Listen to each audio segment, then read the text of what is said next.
and welcome our guest that we have here that's calling in. Ladies and gentlemen, I want to thank and I want to welcome the candidate for the Democrat primary election for the 16th seat of Texas. Folks, we have calling in, we have Beto O'Rourke. Beto, how are you, sir?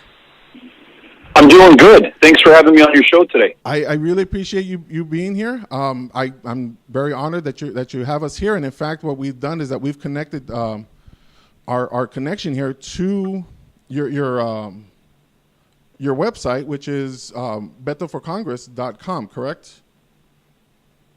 betoforcongress.com. Yeah, you've got it right. Excellent. So we wanted to go ahead and take some time here, if possible, Beto, to talk about what is going on with your campaign. Obviously, we hear a lot of stuff that's going on TV, and also what's going on from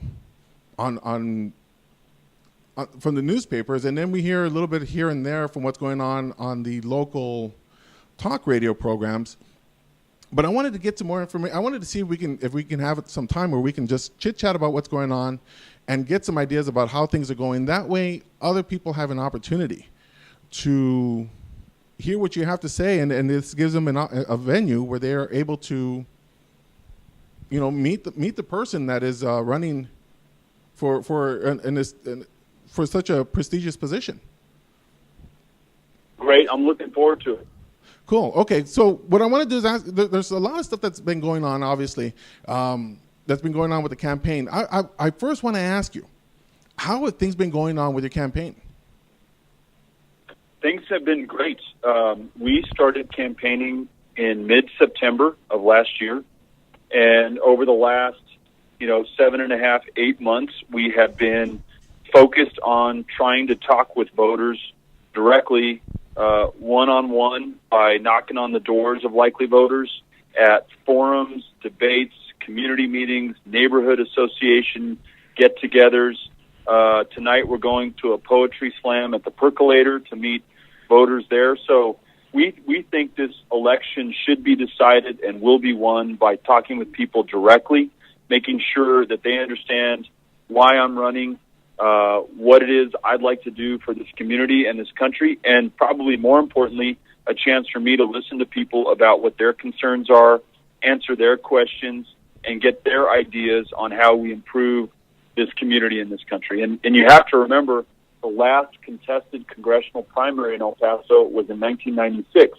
So it's been nearly 16 years since we've had a conversation in El Paso about what we have to offer the rest of the country and what we can do that the country should know about, and also what we want the country to be focused on when it comes to improving things here, like our BA that is supposed to serve our veterans, like the international ports of entry that support over 50,000 jobs in El Paso, and a number of other areas where the federal government can play a key role. So I'm really happy about the way we've been running it. I think it's a good strategy. We've got 3 more weeks until people start casting their votes. So we'll find out soon enough if this is the right way to go, but I feel really good about it. Well, that's really great stuff that you're doing right now. Now, the question I want to ask you about is you're meeting all these individuals, and I've seen your pictures that people have tagged you on Facebook. Now, as you're well aware, El Paso County has a really low voter turnout. I think the last election that we had, I think in I want to say in November, we had like 2% of the eligible voters that went out, and usually like the primaries and some of the smaller elections, there's not a lot of people out there. What are you talking, or what are you telling the voters to convince them to try to go out and vote and try to vote for you? Well, most of the voters I'm talking to are likely voters who are more likely than not going to vote. So it's not a matter of getting them out to vote. It's a matter of convincing them that I offer the better alternative in terms of those who are running. The population that you're talking about that does not vote today, they may be registered and they don't vote, or they may not even be registered. We are going out and registering people wherever we can find them, whether it's meeting them at UTEP or the community college or an area high schools, whether it's meeting them at concerts, at local venues here, whether it's going to the Percolator coffee shop in downtown.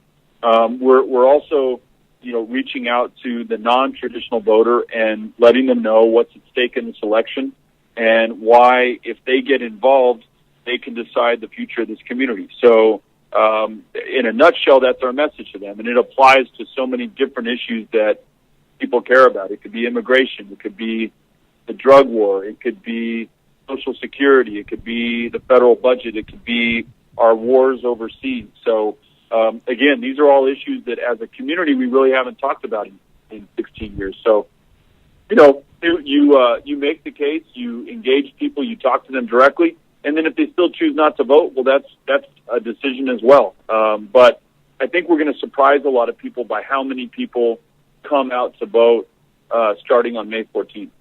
And that's what I've been hearing. I'm over here in Austin, and I've been talking to people that have been keeping, I don't want to say that they have the pulse on what's going on with the people, but they've been monitoring how this race has been going on. And that's what a lot of people are saying, that for the Democrat primary, that is, it sounds like they want to change and they want something different. And they're looking for you or looking for other individuals to be that person. So I got to say congratulations on that part. Now, one of the other questions that's coming up that's been a big topic, and in fact, you mentioned two of them, and we're going to touch base with those. But the first one has been the VA issue. And obviously, I can tell you from personally listening to our congressman that there were times where the VA issue was kind of a non-issue. And I've got personal stories about people that I know that are eligible for VA assistance and the stories that they've had to go through. But now we are at the point now where we can, it's coming to a reality. So is that something, in your opinion, is that something that has been a direct result of Congressman Reyes, or do you think it might be other mitigating factors behind it? You're asking me if the state of the VA is attributable to Reyes? Yeah. Yes. If you are a 16-year incumbent, if you sit on the Veterans Affairs Committee, and if the VA in your home district is ranked the worst in the country out of 139 systems, then yes, you bear the responsibility for that. If you're going to go to the voters and say, look, you need to keep me in there because I've been there for 16 years and I have all these relationships with people, then you also have to be held to account for being there for 16 years, having all these relationships with people, and not getting stuff done in your community. Either we hold our elected representatives accountable or we don't. And if we don't, then, what's the point of getting involved? So that's why I've made the VA such a central issue, because we're letting down literally tens of thousands of people in this community who have served our country, who have come back and need our help and care at the clinical level now and aren't getting it, and really who deserve a full-service VA hospital, the nearest of which, the nearest one is in Albuquerque. It's just doing right by those people who have done right by this country for so long. And so, to me, that's just, unacceptable. And I know from talking to veterans as I go door to door that they find it unacceptable and that they are demanding something better for their congressman. The other reason I lay this at his doorstep is so many of these veterans I've met, when they're having a hard time getting their claim processed, when they're having a hard time getting in to see a doctor at the VA, and they're getting a runaround through the bureaucracy, they very often turn to Congressman Reyes' office only to not have their phone call returned, not to have their letter acted upon, and really not to get any help. So El Paso needs a full-service, full-time congressman who's going to take care of these issues, and the VA is a very perfect example of that.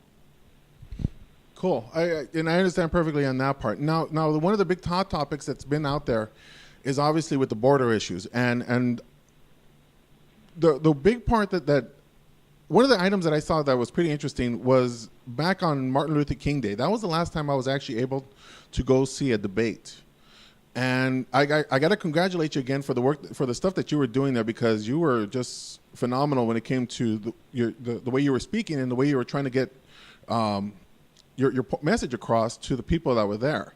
Now, in regards to the border issues, one of the big things that's going on, obviously we have our Bridge of the Americas and we have our other bridges that are in downtown, and we've got one in Zaragoza and we've got one being built, I believe, in Fabens.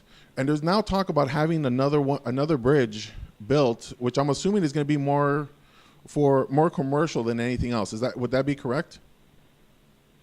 I don't know. I mean, here's the thing with the bridges, you have at a minimum 50,000 jobs in El Paso dependent on the ability of cargo and people to cross in a timely fashion. And that it is not even counting the other connections that those bridges provide between families, people, cultures, histories, the countries, etc. I mean, it's just really the source of so much strength in this area, and it's at a point of operational failure today. And so you've got to fix that if you're going to save this economy, provide more jobs, and really capitalize on what makes El Paso El Paso. Right. And so the first thing you do is you staff those bridges appropriately. Today, they're not staffed. Today, if you're crossing north on the Paso del Norte Bridge, there are 10 available potential lanes, and there may be 2 or 3 that are staffed. And that's why you're waiting in your car for an hour and a half, 2 hours, 3 hours. When you cross north in the pedestrian line, because you're a Juarez shopper who wants to spend their money here in El Paso and ends up helping our economy, you're standing in that line for an hour, hour and a half, 2 hours, 3 hours sometimes, because you get to the front of that line and find there are only 2 inspectors there. So you've absolutely got to staff those bridges to their full potential. We have to invest in new technology that allows secure travelers and secure trade to cross quickly. And the last point is, yes, at some time in the future, we will need another port of entry. The last port of entry built in this community was in 1969. There will need to be another one. And where that is, I don't know. I mean, we really need the community, the Metropolitan Planning Organization, the political leaders, and the community leaders and people at the neighborhood level to help make that decision. And then once that decision is made, we need to make sure that we do it in the most sensitive way possible so that we protect what is already there on both sides of the border and maximize our potential to connect the 2 communities, to cross that trade and those shoppers in a safe, efficient way while protecting the environment, while protecting families, while protecting institutions that already exist. So whether that bridge, if it is ever built, happens at Anapra, whether it happens in Sunset Heights where I live, whether it happens right next to the Zaragoza Bridge that already exists, I don't know, and I'm not an expert in those things, but it is clear that we need more capacity to help create more jobs and to help expand on what is already working in El Paso and Juarez. And I got to tell you right now, I got to applaud you for what you're saying right now, because when I heard you in January and we were talking about the bridge, I was actually talking to my daughter about the whole design or the whole desire to build a new bridge there, and we had actually brought it up on another conversation or another topic that I had, where we were looking at what you had just mentioned, where we need to go ahead and from a business standpoint on my side, looking at wanting to do a progression of being able to fill what we have right now and then looking at expanding further.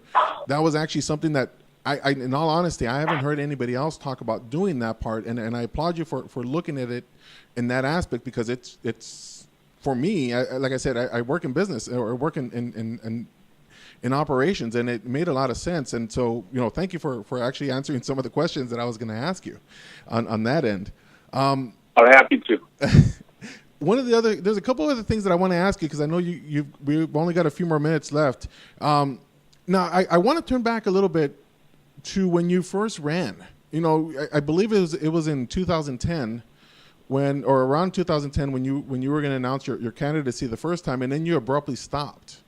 And not a lot has been said about that part. And I was wondering if there was something that you would be able to talk to us as to why that occurred, and then why do you have your desire now to go back and run for Congress?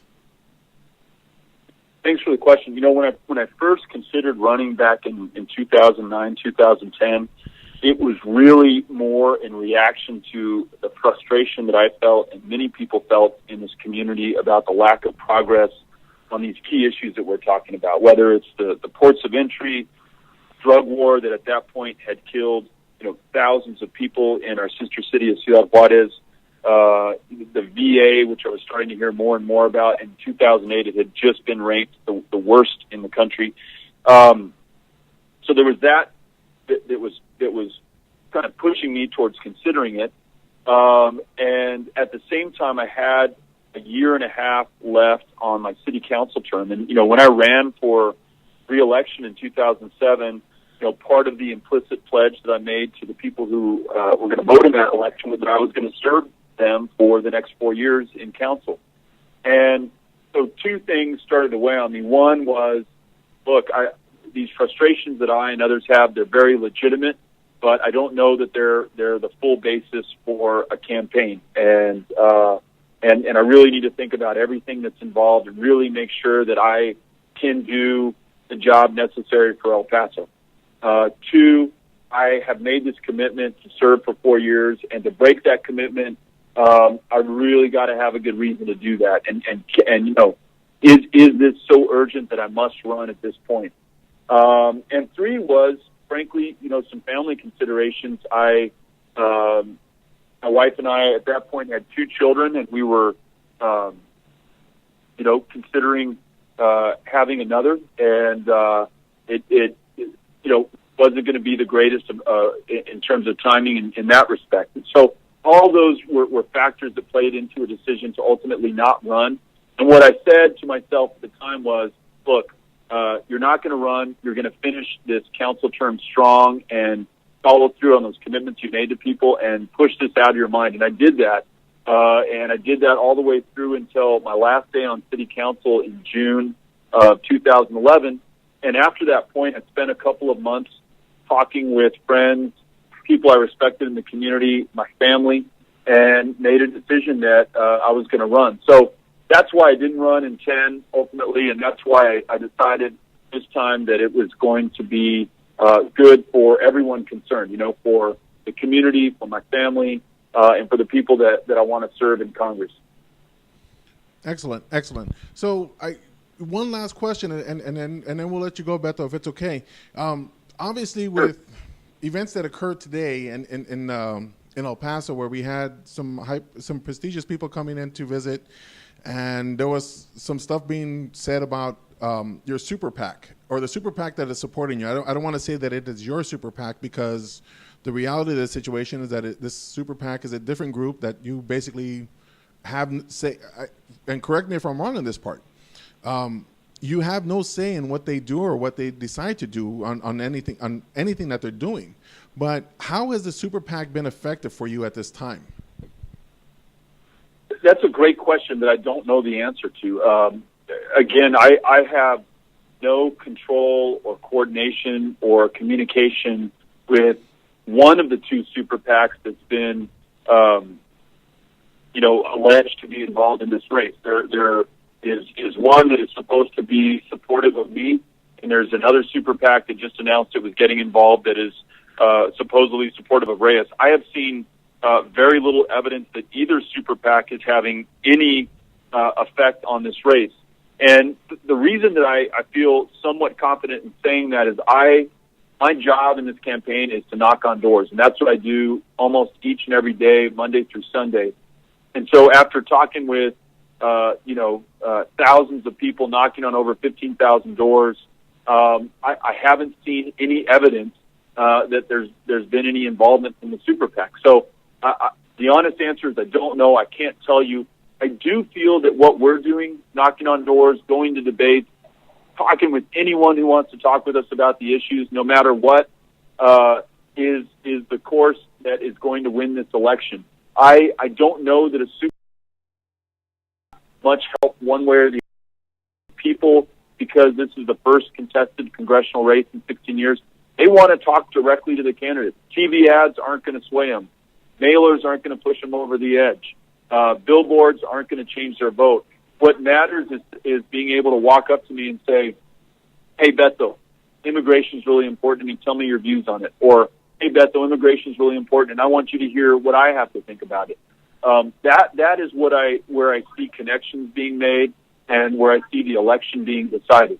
Having said that, we have the Beto O'Rourke campaign has raised about $400,000 just in El Paso from other El Pasans, typically in small amounts, $25, $100, $250, and we're using that money very carefully. We are buying some TV, we're buying a little radio, we're doing some advertising online, but really, again, what's gonna win this is going door to door and then having some real volunteer muscle. And we've got hundreds of volunteers out there. So whether it's super PACs, whether it's Bill Clinton coming into town, whether it's whatever other outside power, I think the candidates themselves and that candidate which works the hardest to connect directly with voters is going to prevail.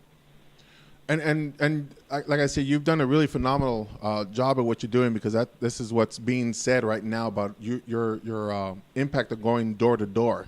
Now, we're going to let you go, Beto, but before we go, where can they find you? Two best places to find us are online, BetoForCongress.com, and then on Facebook. It's the same tag on Facebook, Beto for Congress.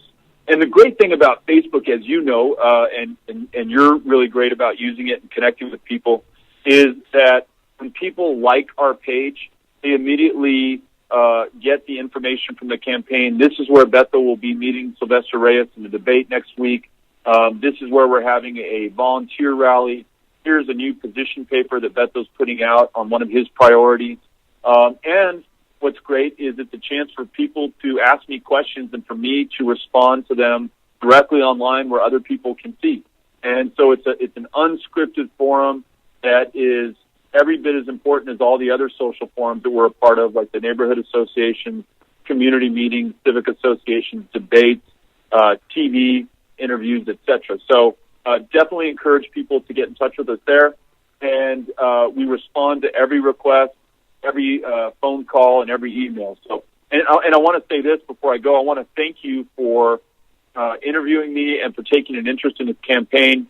A lot of the traditional media, for whatever reason, hasn't really fully gotten involved in this campaign, and certainly hasn't done many long-form interviews like this one. So I appreciate you taking the time to do this with me. It means a lot, and it's one of the few resources online where people can get a comprehensive message from a candidate.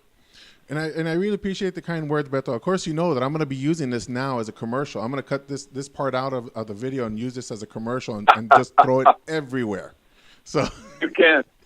All righty, Beto. Well, thank you very much again for spending some time with us today. We know you're busy, and we encourage you. We encourage everyone that's watching right now, and that everybody that's going to be listening, to follow the pages that we talked about. We're also going to be posting those on our social media network sites, so that you can go ahead and see what Beto O'Rourke is doing for his campaign. And Beto, you take care. Have fun at the percolator. Thank you. You take care as well. And thanks for having me on. Okay. Well, thanks a lot, and we'll talk to you later. Goodbye. Yeah, bye-bye.